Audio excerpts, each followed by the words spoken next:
Okay, sorry for chopping this up into different videos. Unfortunately, my phone is running out of storage, so I need to work with that. So anyway, here is the dam area. So this is where we basically took the cliff here and pushed it into the riverbed.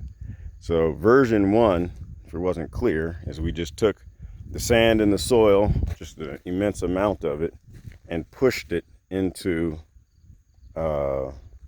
wow, hang on, I'm thinking. And pushed it into here. I'm trying to tell you like the history of it, but I'm also trying to make sense of what I'm seeing because I haven't seen any of this in over a week. So anyway, we took this whole cliff face and pushed it into here, and it was quite massive. A couple 100 tons of dirt. Water didn't care. Water knocked it right through, and you can see it all going down the riverbed as the water came through. So what just stopped me in my tracks is that our version 2.0 was a pile of boulders, which actually stopped the water for a little while and would slow her down and back her up there. All of these plants are loving it. You can see how lush they are. They're coming out, they're flowering, they're excited because all this water is now starting to drain into the ground instead of just running off. And this was an entire wall of boulders all the way up to here to my feet. So there's about 2 feet right here worth of boulders that connected to these boulders that are gone. And I assume, yeah, that's, oh my gosh, I'm like looking at them. There's one right there, which is probably a good, yeah, I'd say it's probably a good 50 pounds right here. I might remember moving this one. And the water pushed it 15 feet out the way. So there was a very significant runoff here while I wasn't here. So, all right. Well, today is mostly going to be planting. I've got, so wow, well, anyway, the goal is to back this up as much as possible. And if we can make a little bit of a sitting reservoir for a little while, we will, in this arroyo. So that goes. But mostly, today is going to be putting up the cow fence. Got a buddy of mine coming to help me out, buddy John. And but before he gets here, I think we might go have a breakfast. I really at some, oh, this is so pretty. At some point, I'm gonna have to go back to talking about healthy eating. The criticality of it is just reinvigorated with me. Being out here and being forced to kind of eat, you know, ready-made meals to work as long as possible. It's done its damage. And that's just so beautiful. Oh, and it smells amazing. I don't know what it is, but it almost has like a, I'm not sure what flower it reminds me of. But anyway, let me walk on back here to camp. And, oh, you know what? I guess I'm giving you an update as I'm walking. But here's what I'm doing with the cattle fencing. It's not the greatest design, but, you know, it's an H brace. Just using, I'm a double up 2x4s. That's the first 2x4. And I'm a lay another on top of that, screw it and glue it down. You know, all this is supposed to be a brace in case you get a bull that starts leaning on the fence. And I don't think that's going to be the case here. Most of the fencing is minimum.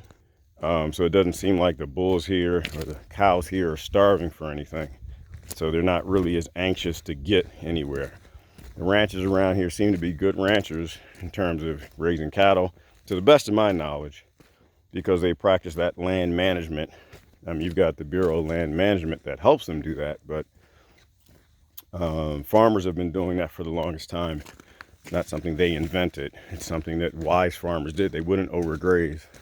So they're definitely not overgrazing here. Woo! Did you see my...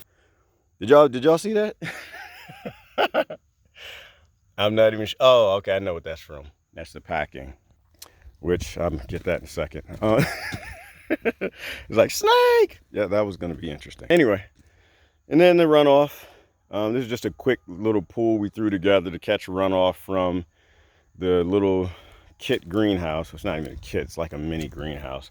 And there's a good, you know, 1.5 feet of water in there. It's probably a good 150 gallons or something. I need to fix it, lay the liner out. Another thing I'll do today is connect this pond. There are 2 ponds behind the greenhouse over there.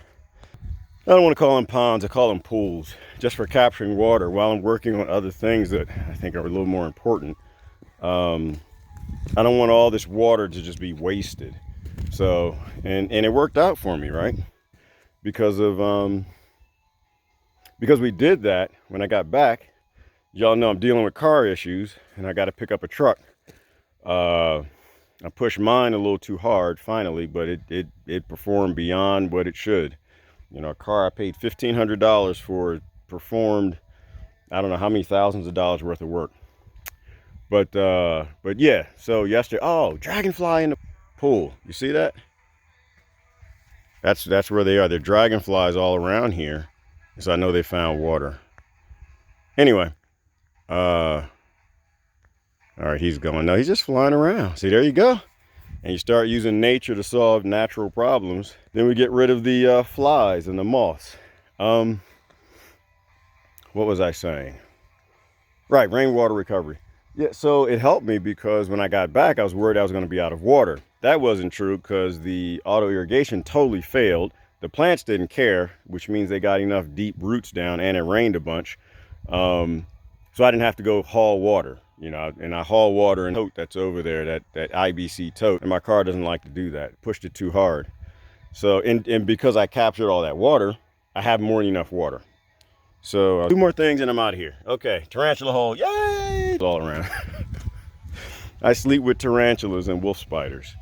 All right, I'm gonna show you. So, I mean, what I did on my, I brought tons of plants back, a couple hundred, I don't know how many, succulent cuttings and desert rose, and you know, with it, and some of these I didn't bring back. You know, a lot of my dry land plants, just to pretty things up.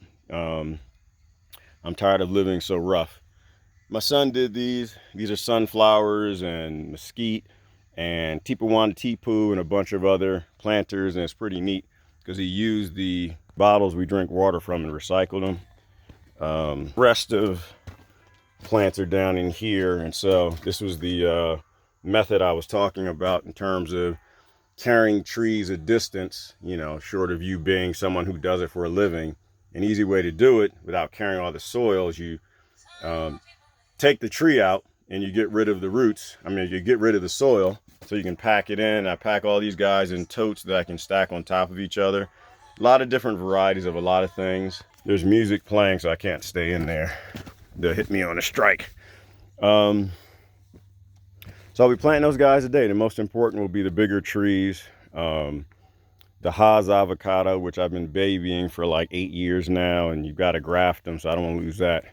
So I'm gonna get that in the ground. I'm not in survival mode now like when I first got here. I think I might have lost the first one that I brought in, which is around here.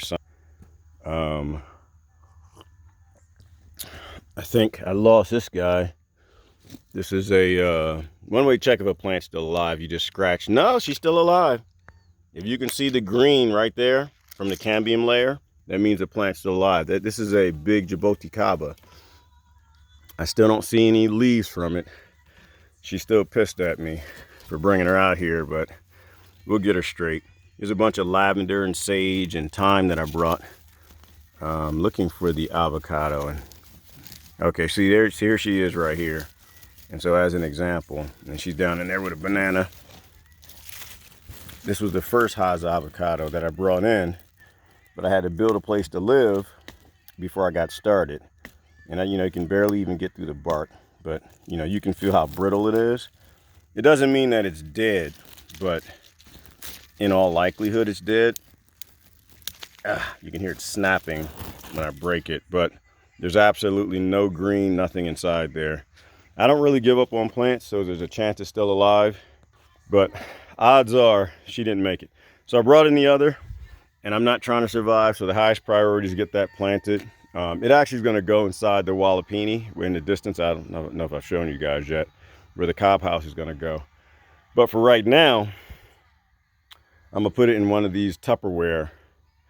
Just get its roots back into some nice moist soil and, you know, leave it there for a few months, not disturb it again. Once the Wallapini is done in a few weeks, I'll put it in there, but leave it in a Tupperware, let her get reestablished, and then put her in the ground. All right, listen, I got to get going. This is Gerard. You guys have a great day. Journal entry, what is this? July 25th, 2021. Oh, wow, dragonflies back. See if I can show you that. Oh, there's a couple of them. That's what happens. You fix the problems out here, and wildlife just comes back, and they start doing the job they're supposed to do. I don't know if you can see it. I'm moving around. Looks like there might be two of them. Just ducking in, getting water, coming back out. Y'all see that? Love dragonflies. Dragonflies eat mosquitoes, and dragonfly larvae eat mosquito larvae. All right, there he goes. He just took off. All right, anyway, that's it. You guys have a great day. It's Gerard. Love y'all. I'm out.